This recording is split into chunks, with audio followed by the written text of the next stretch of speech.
Hey guys, welcome back. This is Jocelyn. So we've gone over everything. We've gone over quantum physics, quantum biology, a crap load of psychology. Maybe we're a little bit mind blown right now, but this is the really fun part. This is where I'm going to start to really integrate all of it and show you the connection between all of these things. So if you remember from my video on biology, I talked about how DNA is pretty much where our karma is stored, because that's like the blueprint or the recipe that makes up the rest of our body.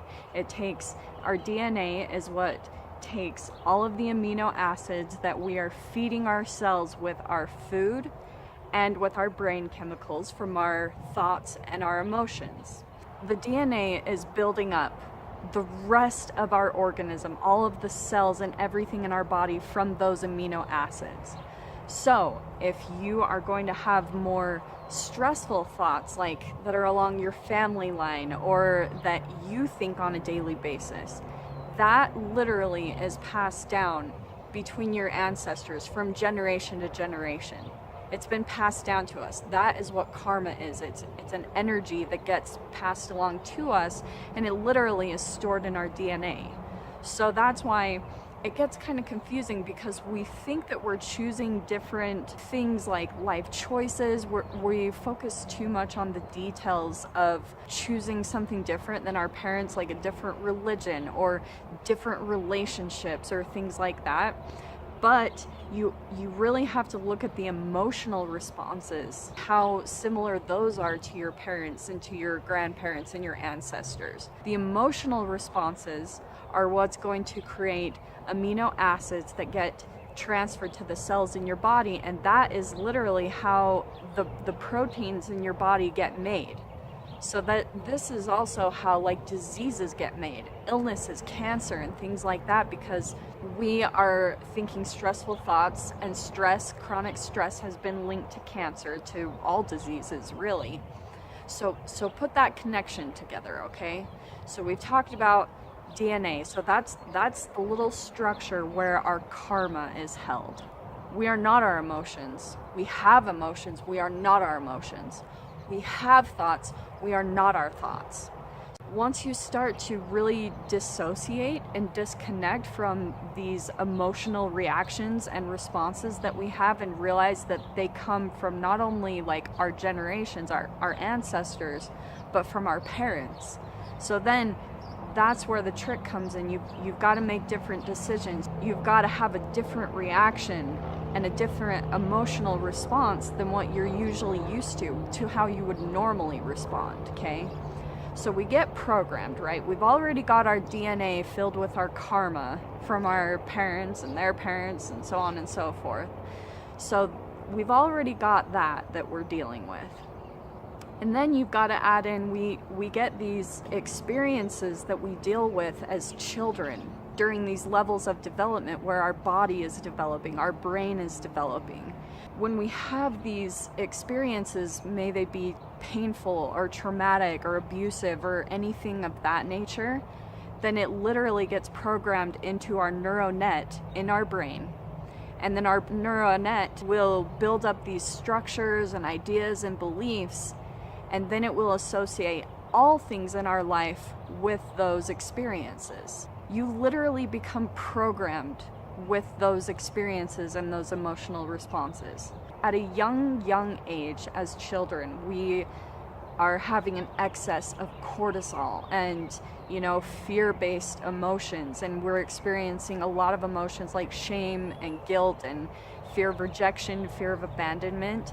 Then that will be our emotional response. And not only that will be programmed into the cells in our body. So then our cells are addicted to that way of thinking. They're addicted to that chemical. So as we grow older, your nervous system will automatically read the vibrational state of other people, of environments, of situations around you, and your nervous system will automatically kind of be attracted to anyone or anything that's comfortable with your own vibrational state or your own nervous system. if you're vibrating at like a cortisol type of level, or any type of fear-based or shame or guilt or any of those things, then you will literally keep attracting those situations, because your nervous system is going to look for, like our five senses, it's going to be looking for vibrations that are compatible to our own system already. So that's where it gets kind of frustrating, because that's how we get caught up in these patterns and situations that happen over and over and over again. I at least experienced that. I kept attracting, I swore, the same type of guy, and I thought they were different because, oh, they had a different job or a different way of life, and they had different bodies and different like ways of attraction. You know, their physical appearance was different, but their emotional responses were completely compatible to mine at whatever vibrational state I was in as I've been evolving as a human. So that's how we get stuck in these really frustrating patterns, and you keep wondering, why am I back here again? Because especially in relationships, when we meet someone new, we're really excited and we're like, oh, this is new, it's going to be different than the last crappy, like, toxic relationship I was in. And then all of a sudden you find out that, you know, there's all this fighting and you're stuck back in the same exact pattern that you have been in. And this is why. These traumatic experiences get programmed into our neuronet, and then life will keep presenting those situations over and over and over again, because not only is it programmed into our neuronet, it's also the brain chemicals are programmed into our cells. We probably at a young age didn't know how to dissociate from that and to understand what was happening with those emotions.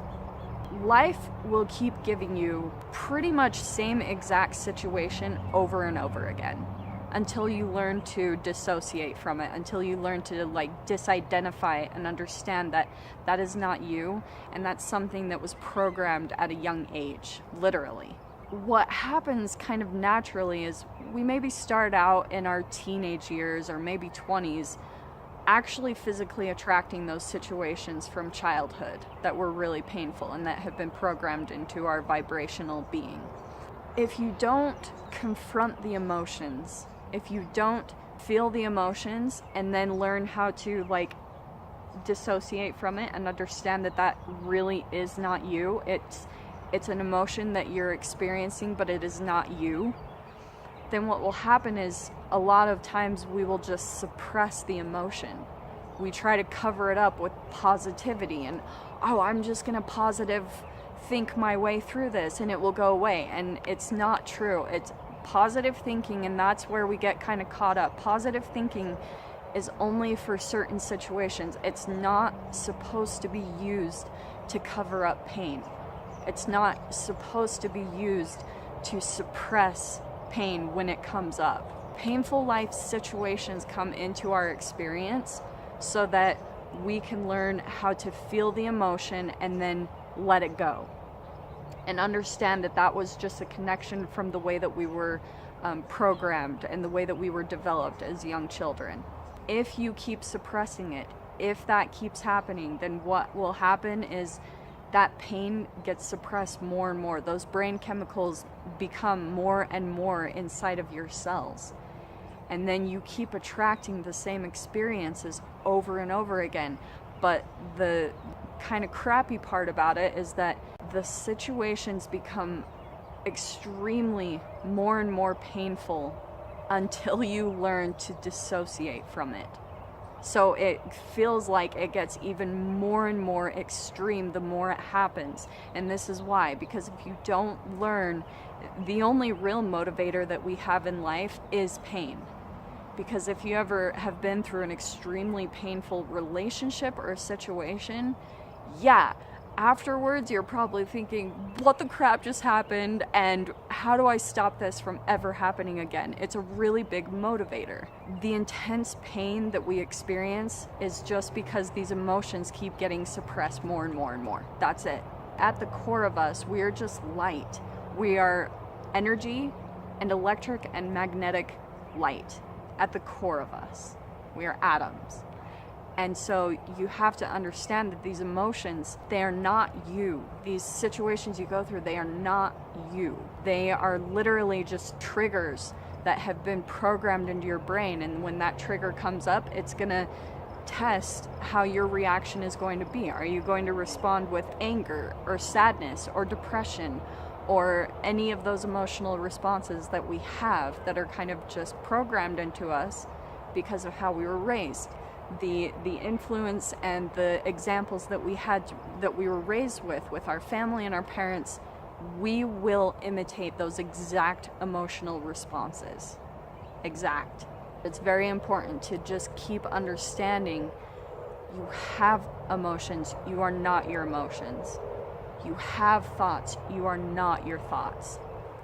The only way to get through these situations is by disidentifying and dissociating and understanding, wow, that is not me.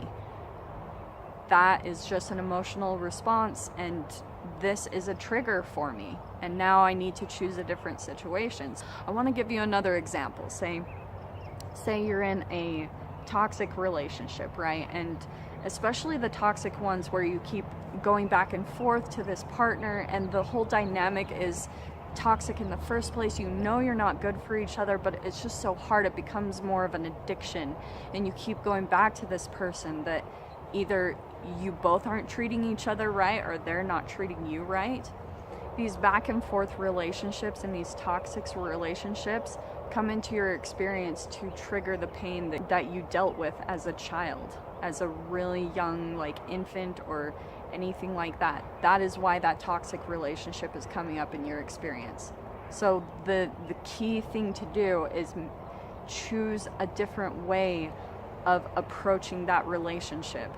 Instead of going back constantly and going back to this person that's toxic for you and feeling a lot of shame and guilt about that, feeling humiliation that you keep doing that to yourself, first of all, you have to make peace with it. You have to make peace with the fact that if you keep fighting it within you and feeling ashamed of yourself for going back to this person and feeling guilty, it will stay in this cycle because that's literally what your cells are addicted to. So the only real way to stop that pattern, first make peace with it.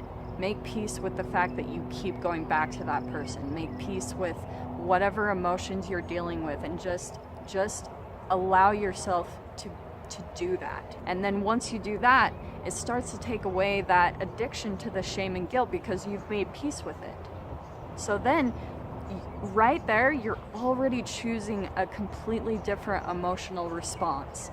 You're choosing to, first of all, go easy on yourself and to make peace with it. And so with that alone is going to send a completely different chemical reaction to the cells in your body, which is huge.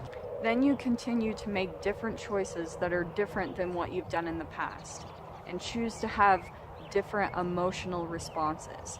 So maybe if you're usually used to beating yourself up or sitting around and crying about this, make a very conscious effort to do something to better your own life. For example, going out and being in nature every day. That's one thing that we really need to learn how to do. Is our society has programmed us to look for a partner, to look for a mate, to go out and date, and that we feel like we need to be, the only way that we can really be complete is by looking for another person to complete us. And we've heard this all a million times, but applying it is the trick. You have to date yourself. Like, you have to find out who you are. And the only way you can really do that is spending time by yourself.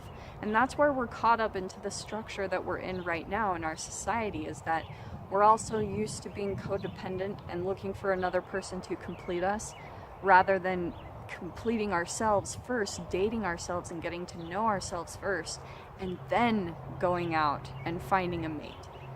Us being 100% and then finding another 100% person. And then we come together to make 200%. Yeah, that is perfect. That's what a healthy relationship looks like.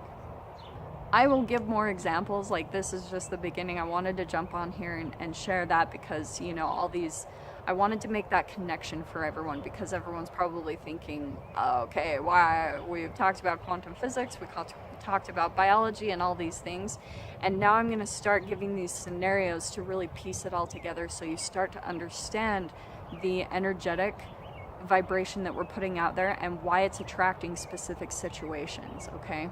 I hope you guys enjoyed the content, and I'll see you guys next time.